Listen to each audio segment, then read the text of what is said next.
waxaa magaalada Markacadey ee xarunta gobolka Shabeellaha Hoose lagu soo dhaweeyay gudoomiye ku-xigeenka urur siyaasadeedka horumar iyo midnimo qaran mudane Axmed Maxamed Busuri kaasoo muddooyinkii ugu dambeeyay ku sugnaa magaalada Barawe ee caasimadda maamulka Koonfur Galbeed Soomaaliya. soo dhaweynta gudoomiye ku-xigeenka urur siyaasadeedka horumar iyo midnimo qaran waxaa horkacayay wakiilka xisbiga ee degmada Marko mudane Cabdiwahaab Macalin Cumar kaasoo ay wehelinayaan xubno musharaxiin ah oo u kala sharaxan golaha wakiilada iyo golaha deegaanka.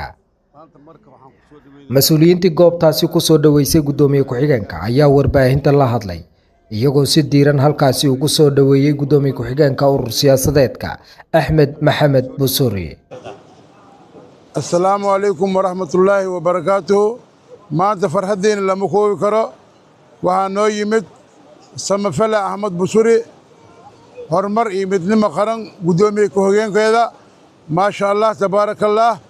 مقالة مركز كسر دوام كلنا هاي مقالة قديمة ومشان موس يوحول بالوسارة جري دقدة على الكوسد ما تسان وبابا عسن وحول بالودج جري ما دام وحول مقالة كتاي وعن رجينا ماراكي سمت به لا إن أتاي وحول بين الأخوان دونه هذه إلى إسكال نقضه واجب كسارة وايتاس مقالة مقالة maanta marka waxaan ku soo dhaweynaa gudoomiyaha ku-xigeenka xisbiga horumar iyo midnimo qaran gudoomiye ku-xigeen soo dhawaaw marka dadkaaga degan deegaankaaga waaye ku soo dhawaaw.